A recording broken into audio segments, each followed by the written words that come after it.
Good morning and welcome to the podcast. I'm Karen Weaver. There's been a lot of discussion recently, and one of the hottest topics in higher education is coming back to campus, reopening. And if you wanted to, wouldn't have to go very far to find new commentary, new variations, new strategic plans, masked as old strategic plans, revented as new ideas, and of course, the very ever popular term of high flex, and how presidents and faculties are describing their return to campus ideations. My guest today is Kevin McClure, who, much like me, has been obsessing over this, his term, not mine, and wrote a terrific article for EdSurge about these very committees that have been going on. And the article's called College Leaders Must Explain Why and Not Just How to Return to Campus.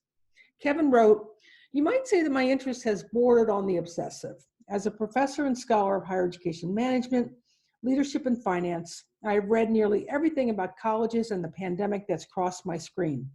I even went so far as to analyze the committees tasked with developing plans to see who was on them and, more importantly, who is missing. Given all the talk of plans being informed by medical experts and aligned with public health guidelines, I was surprised to see how few people with public health and medical expertise are actually on these committees. And so I decided to invite him to join us today on the podcast to talk with him about this very astute observation. Dr. Kevin McClure is an associate professor of higher education at University of North Carolina, Wilmington. He earned his PhD from the University of Maryland. And while at Maryland, he held various professional positions in academic affairs and international programs. He's an expert in higher education finance, administration, and management. Kevin, welcome to the podcast. Thank you so much for having me. So you've obviously been zeroed in on this. Tell me what you were thinking as you began to compile this research about return to campus plans. Well, I mean, some of it was motivated by self-interest. Being someone that works on a college campus, I was curious to see what other institutions were doing and what it might mean for my own return to campus or possible return to campus.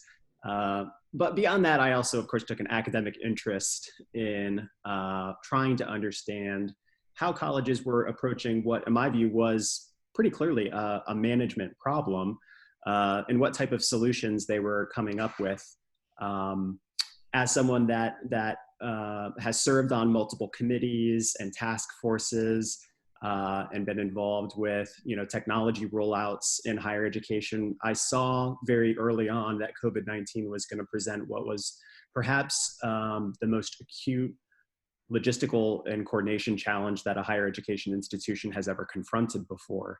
And so I knew the scope and depth of the problem that institutions were facing.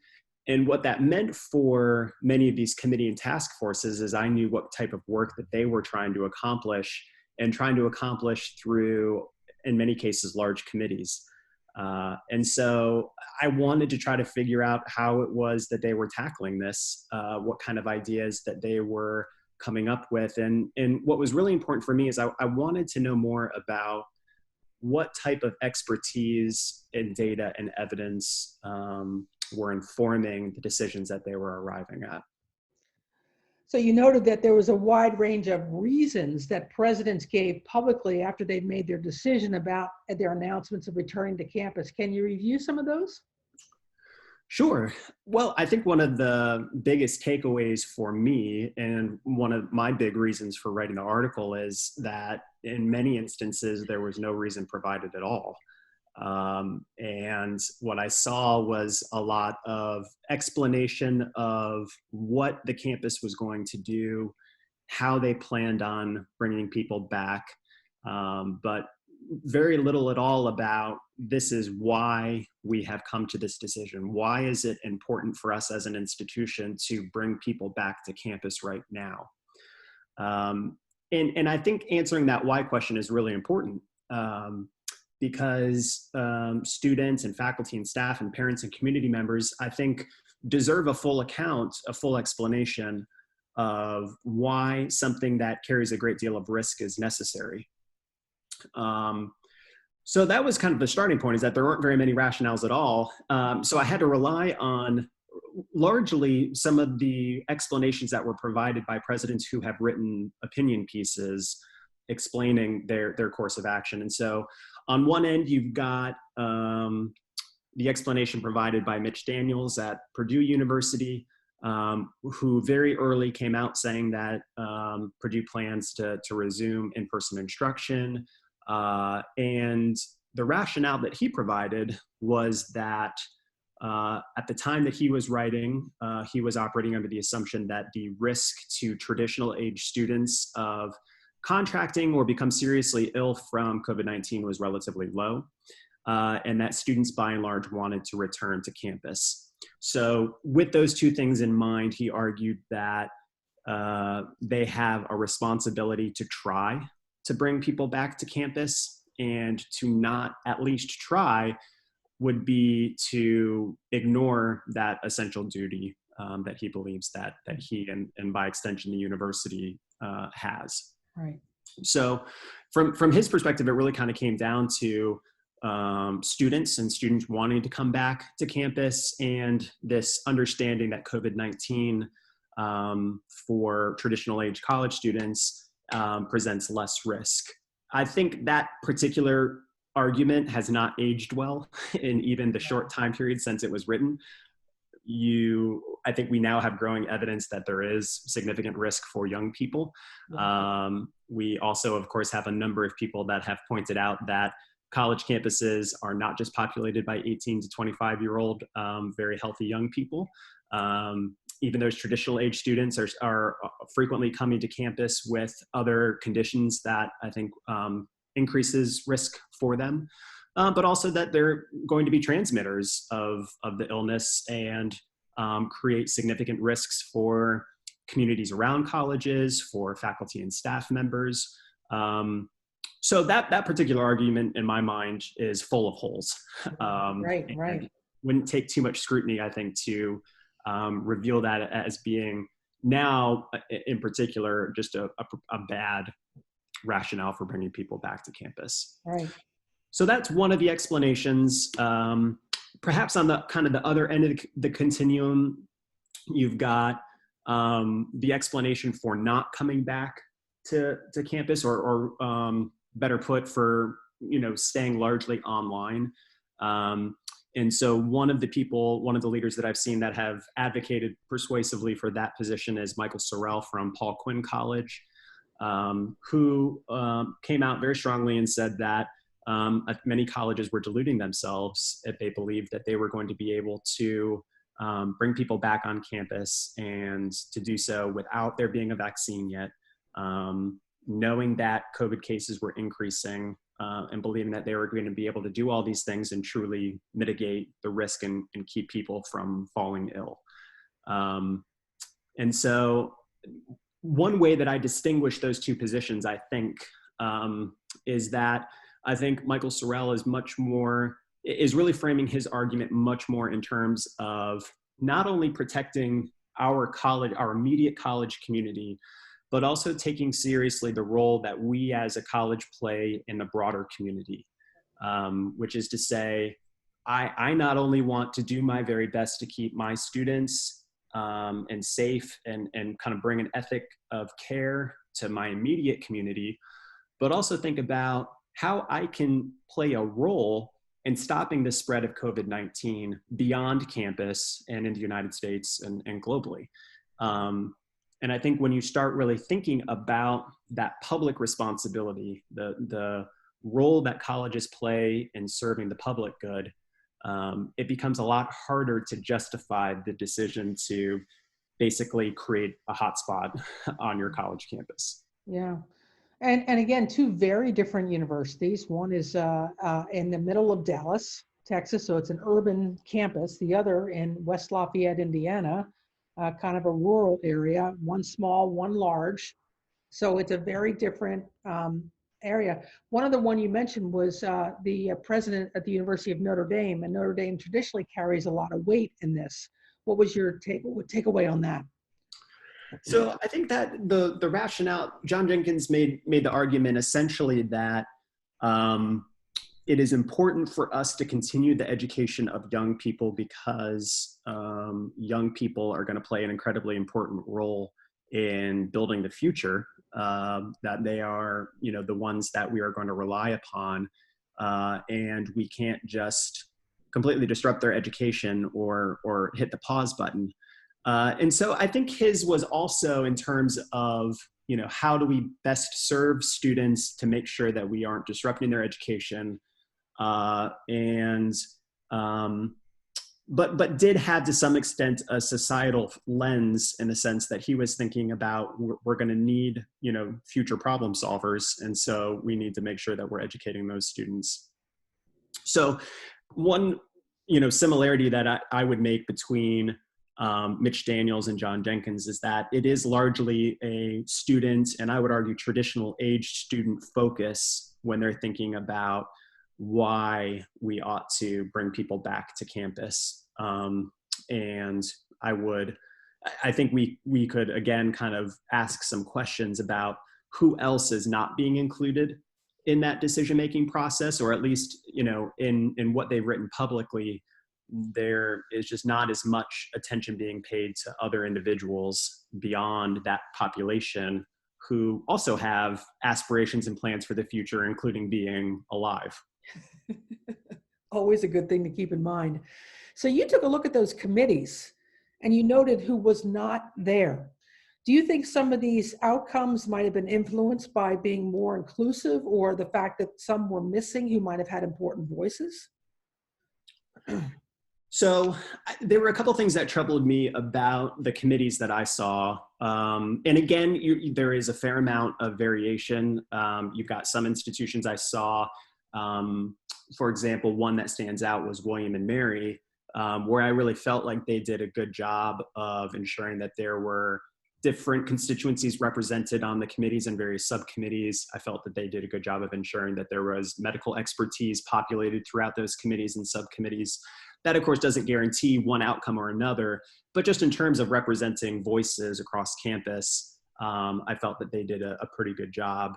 On the other hand, one of the things that troubled me was that I saw a lot of committees that were largely populated by upper-level administrators, including people that I think were direct reports to the president or the provost, and not very many faculty members, certainly not very many students or graduate students, and not a whole lot in the way of public health or medical expertise, at least as I could readily identify just looking at the committee makeup online. And so part of the reason why that troubles me is it means that it's plausible that you've got on these task forces and committees a group of individuals that are perhaps not 100% comfortable challenging if there's a leader who says, I really think it's important that we do X or Y. So part of the value of having faculty on a committee is that we're a pain in the ass, to excuse my language, but that's sometimes a good thing. Yeah. I think we sometimes want the voice of a tenured faculty member saying, hold on a second, I think that this is a bad idea. And I personally have been on committees where I am the only tenured faculty member who is willing to say to the chancellor, the president, or the provost, hey, that's not accurate. We need to back up just a second, right? Because some of the other people in the room don't feel comfortable challenging like that. And then the other thing that, again, that was very troubling to me is I think that it is absolutely essential that colleges and universities be making decisions based on data, based on the best available evidence, based on expertise. As academic institutions that are dedicated to the pursuit of science and truth, I think our credibility rests on decision-making processes that have a stronger basis than optimism, or we think that this is the right way to go, or this is what other institutions are doing. And the absence of individuals that have that level of expertise worries me. And it makes me wonder, what is the basis for the decisions that are being made? And if you were to kind of take these ideas and actually put them in front of an expert panel, what would they say? Right. Would they say that this is able to hold water or not? I think those are really good questions, and I've wondered them myself, because I think that they can get into groupthink really easily in higher education, especially if you're reporting up to your boss. You want to echo sometimes what your boss is thinking and not what you think might be a alternative way of viewing it. But I do wonder, in all these months of planning and agonizing and reporting out and sending emails and more emails to different folks on campus, if at the end it just didn't come down to what's my peer institution going to do? What is, if you watch the dominoes in college sports, what is the Ivy League going to do? And then what is the Big Ten going to do? And what is the SEC and the Pac-12? And so doesn't it really just then come down to we'd start to look around, see what everybody else is doing? Yeah, I think there's certainly an element of that at play. And I want to, temper what I'm saying a little bit in the sense that there are public universities, including my own, that are part of systems where it is very much the expectation that major decisions are informed by guidance coming from the system office, and that rarely do universities within the system kind of radically diverge in terms of their approaches. And so in that sense, it would make it's understandable that we might look to our peer institutions or sister institutions within our system and say, okay, how are we collectively approaching this? But, without going too far into the weeds here, anybody that's been on a committee within higher education that's tackling a complex problem can attest to the fact that, oftentimes people are doing these committees on top of their other work responsibilities. They were attempting to come up with plans in the midst of this crazy work context that we're all in, where we're working from home and with children around us and, dealing with some very complex health challenges in some cases. So, this was not ideal circumstances for people, I think, to be working and collaborating. All of these committees were meeting by Zoom likely, and that doesn't, again, lend itself to perfect working conditions. And then if you think about how committees operate themselves, it's sometimes the case that people don't have access to all the information that they need. They may not have had time to fully research in the way that they wanted to. And so under, again, all of those circumstances, in some ways it makes sense that they might have said, well, this institution that we generally respect is doing it this way. Maybe that's the way that we ought to go too, because we don't feel like we've got better answers or ways of defending other answers. And so we're going to kind of go down this pathway.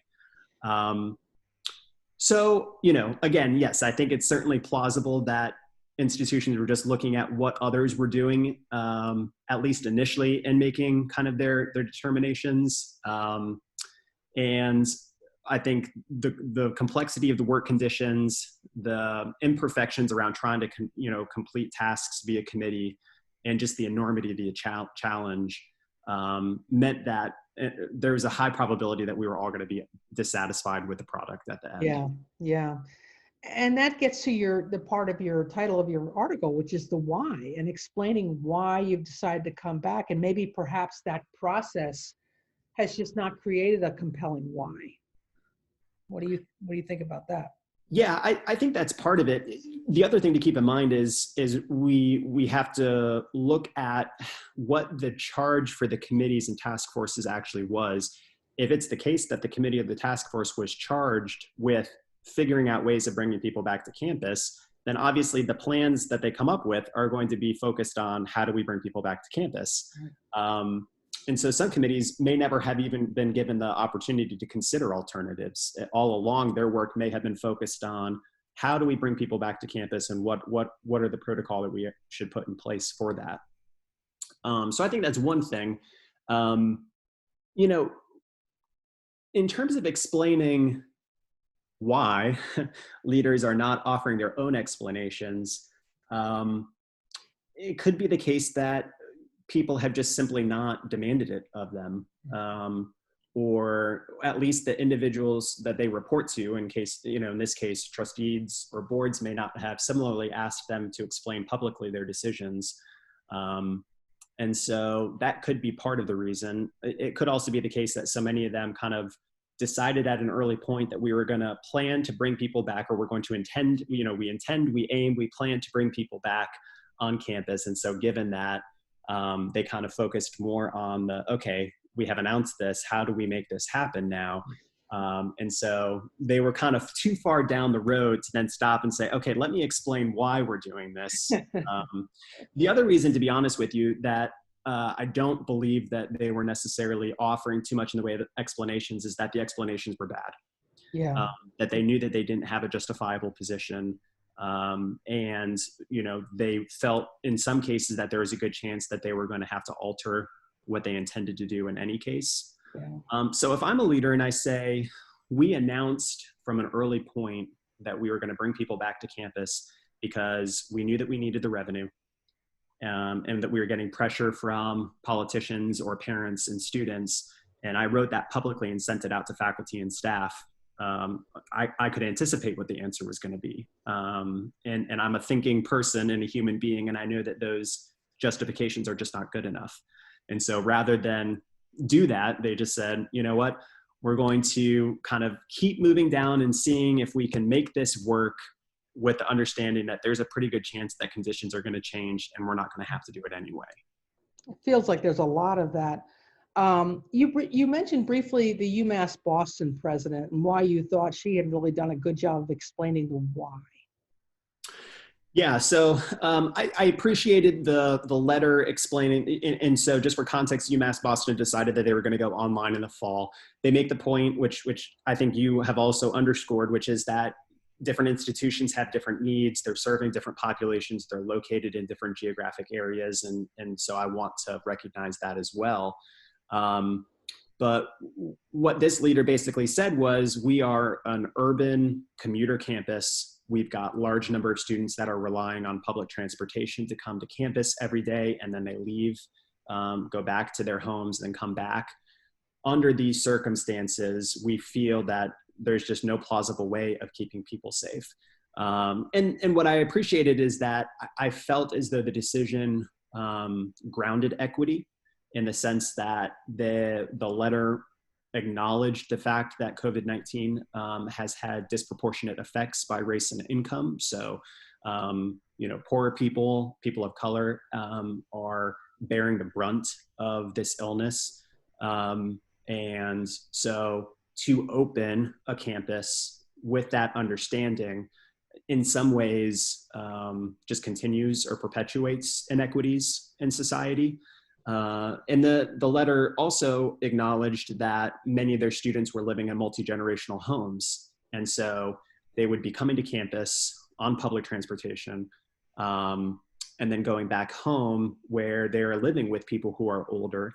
And so they were, again, considering more than just students. They were considering what type of impact this is what type of ripple effects it could have.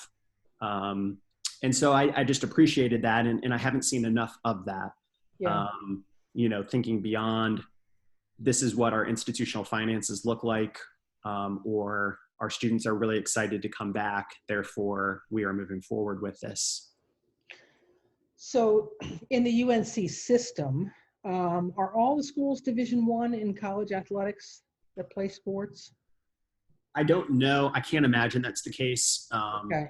I think we definitely have some smaller institutions that aren't playing at the Division I level. Okay, but it's certainly Chapel Hill, Wilmington, Greensboro are for sure. What role do you think the need to keep those programs operating might be playing on the rest of the decisions the system has to make regarding the smaller campuses that don't play Division I sports? Yeah, it's a really good question, and certainly, a little bit outside of my wheelhouse, and you probably have more perspective on this than I do. But what I will say is, outside of Chapel Hill and NC State, maybe ECU and App State, athletics probably plays a lesser role in, at many of the UNC institutions.